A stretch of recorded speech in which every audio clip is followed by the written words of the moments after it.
Aliran hak zat adalah sebagian kecil aliran yang diduga sesat yang ada di daerah Provinsi Banten.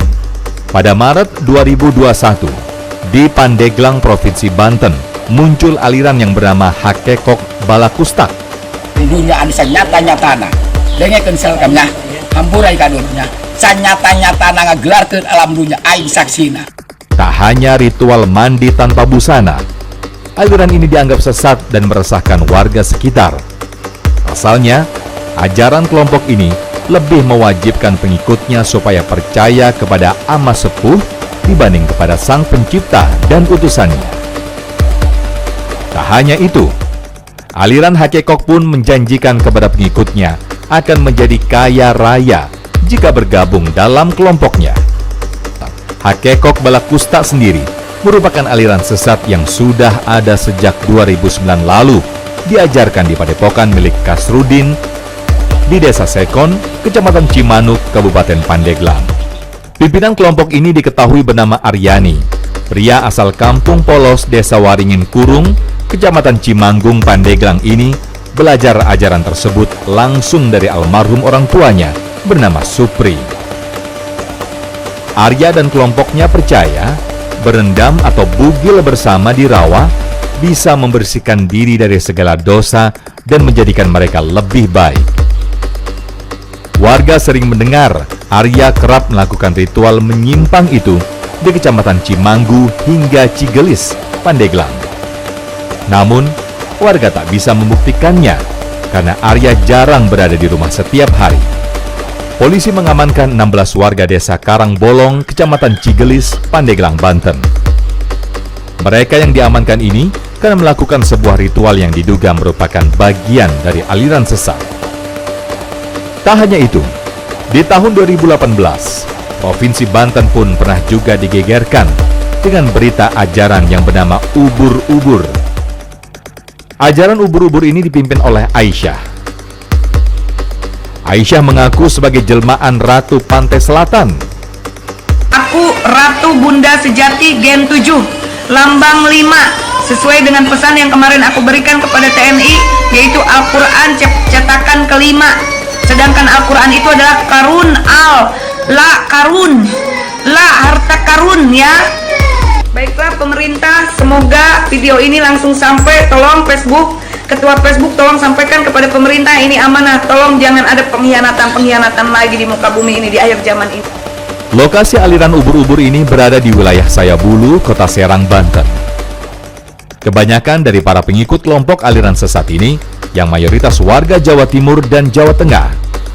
Aisyah pun kerap mengaku sebagai Ratu Kidul yang menganut agama Sunda Wiwitan yang mengakui Al-Quran dan Allah Subhanahu wa Ta'ala. Tak cukup sampai di situ. Dalam rekam jejaknya, Aisyah mengaku kalau Allah memiliki makam menyerupai petilasan, dan yang membuat heboh adalah Aisyah pun percaya kalau Nabi Muhammad berjenis kelamin perempuan. Ironisnya lagi, Aisyah juga yakin telah menerima amanah dari Ratu Kidul untuk mencairkan uang dari bank di luar negeri dan Indonesia. Amanah itu didapatkan dari hasil menggali Al-Quran dan wangsit. Berdiri sejak 2016, aliran sesat ini telah beranggotakan 12 orang yang tercatat dan aktif berada di dalam kerajaan itu yang berasal dari Jawa Tengah, Jawa Timur, Sumatera, dan Cilegon. Di dalam kerajaan ubur-ubur ini juga ditemukan struktur organisasi kerajaan di mana Aisyah sebagai Raja Ratu dan Nur Halim sebagai kepala suku yang bertugas melakukan ritual jamaah. Tak hanya mengaku sebagai jelmaan Ratu Pantai Selatan, Aisyah pun kerap menggelar ritual zikir sambil bernyanyi sepanjang malam.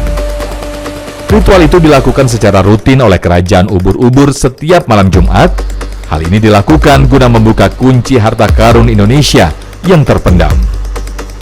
Karena dianggap sesat, kala itu Aisyah ditahan selama 5 bulan hukuman penjara.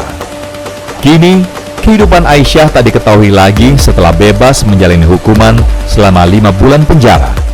Sebab, rumah yang dijadikan sebagai kerajaan di lingkungan Sayabulu, Kota Serang, kini sudah kosong tanpa ada penghuninya.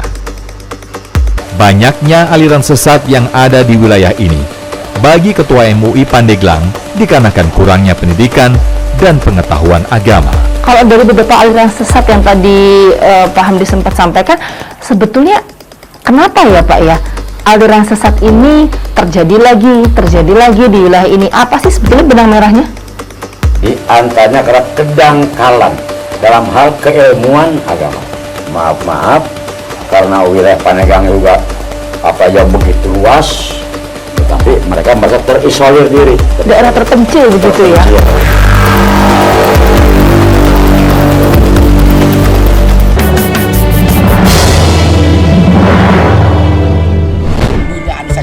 Penyimpangan agama bagi sebagian pengikutnya kerap dianggap sebagai salah satu alasan untuk lebih dekat dengan Sang Khalid.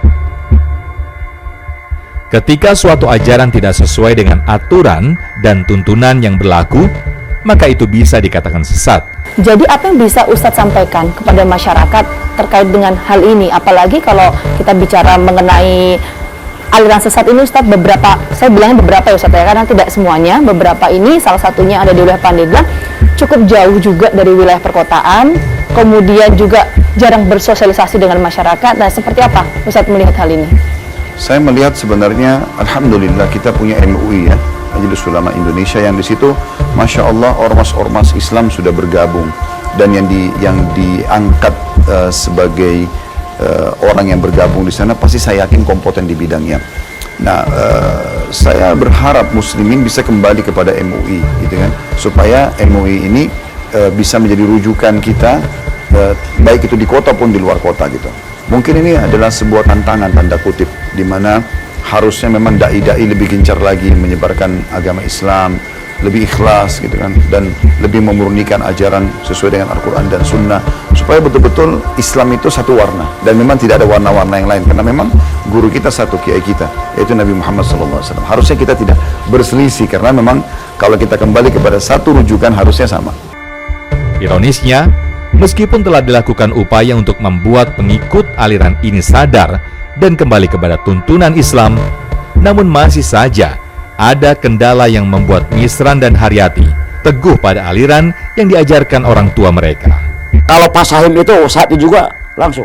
Sementara Haryati dan Misran yang dominan itu dua belum untuk kembali. Sehingga dibawa ke Pandeglang, 1 minggu dibina di Abu Yamuh tadi, Cidahu. Alhamdulillah insaf dan sadar. Memang dangkalnya pemahaman agama yang masih belum sampai gitu, yang kita sayangkan begitu. Jadi agama masih belum dianggap sesuatu kewajiban yang harus dipelajari, yang akan dipertanggungjawabkan depan Allah hari kiamat. Kalau seandainya mereka belajar agama yang benar, Islam tidak akan pernah berubah.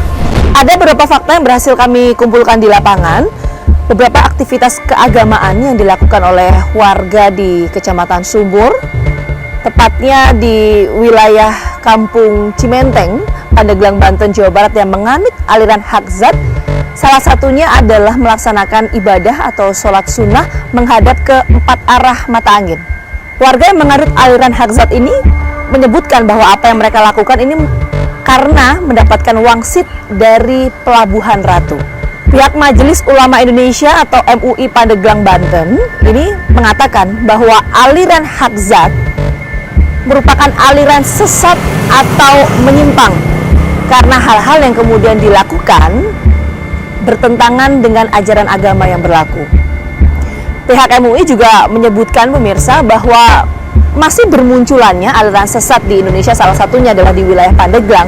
Ini dikarenakan lokasi atau pemukiman warga yang cukup jauh dari daerah perkotaan, sehingga pemahaman mengenai agama, kemudian interaksi dengan masyarakat kota dinilai kurang. Saksikan terus Fakta setiap hari Senin pukul 8 malam hanya di TV One.